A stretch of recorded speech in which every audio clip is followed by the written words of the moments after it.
Hi guys, my name is Ochiai, and from left to right, this is Wenhui, Adisa, and Changxin, and together we are Team Glacier. So today we are here because we are currently conducting some lab experiments for one of our modules called the Design Project.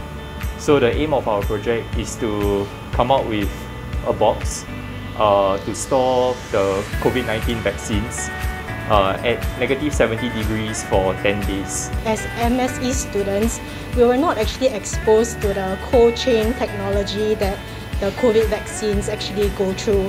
So that's one of our initial challenges, and we spent quite a lot of time researching and reading up about it. But I think we actually managed to solve the problem quite well because our team has great dynamics. Different groups, they actually take different approach to substitute the cooling modules. For our group, our inspirations for the cooling module, we actually take from our daily lives. So we are using things that we can find in our daily lives. They help us to enhance our creativity, to think out the box. In this module, we are exposed to things that usually are not taught in other modules. Like we have to think for ourselves, think how to solve a problem, and like design a solution based on our ideas. Hi, I'm Frost. Yes, and I'm Chen Yang. This is Man Ling. That's Cassandra. This is Ruben, Yue Tian, and Ethan. Yeah, and we are designing a portable freezer for vaccine distributions, like the COVID vaccine. Now let us talk about the cold chain. The cold chain is the method in which we transfer, shall we say, the vaccines from the factory to its intended recipient. It's a long and complicated process, and owing to the many issues that plague it during its rest stops and travels. One of the most common problems of which will be through jostling impacts, general kinetic force, shall we say. Whenever the package has to stop or get loaded into a different vehicle, it will always cause a small impact which can generate bubbles or cavitate, shall we say, the vaccines. And that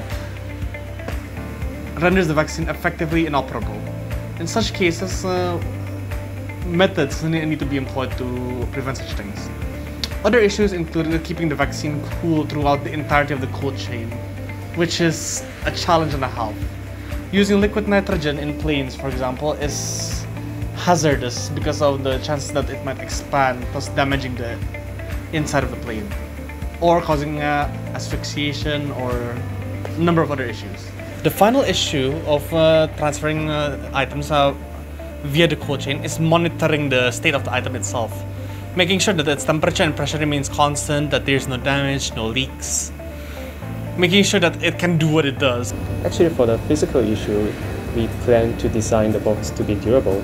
So whenever it takes a minor impact, it doesn't affect the inner side of the box.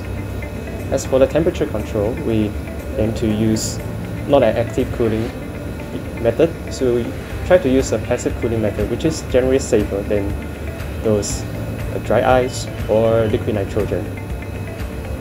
But one challenge we face is that the temperature it's hard to reach the designated like -70 degrees Celsius. So that will be a big challenge to our project.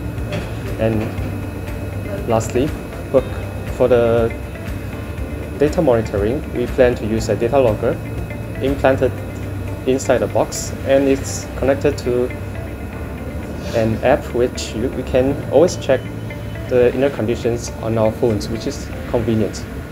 We have learned design thinking throughout this module. So, for example, we managed to use our knowledge about material properties such as thermal properties or mechanical properties to design our product.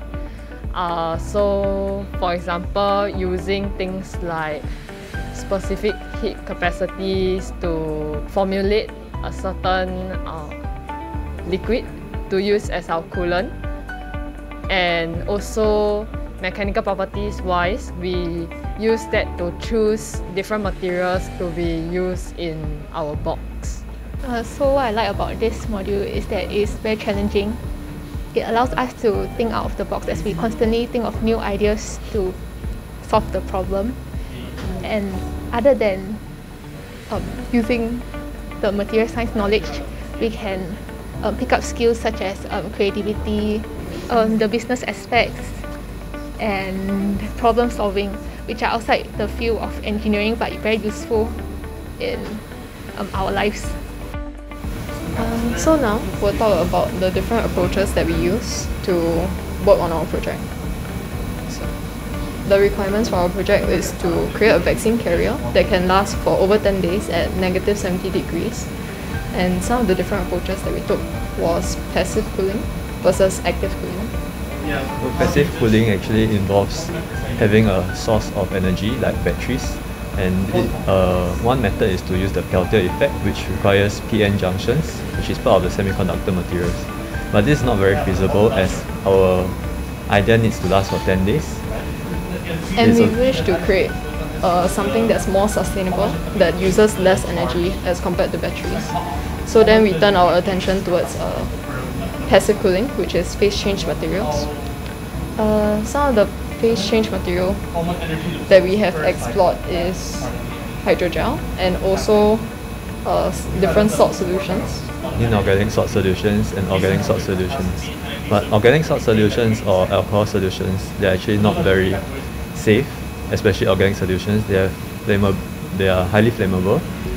And so we have focused more on inorganic salts. Besides the coolant, we also have our insulating material. While some groups are exploring vacuum panels, our group has decided to explore aerogel and how layering of different materials will lead to better properties in the overall composition.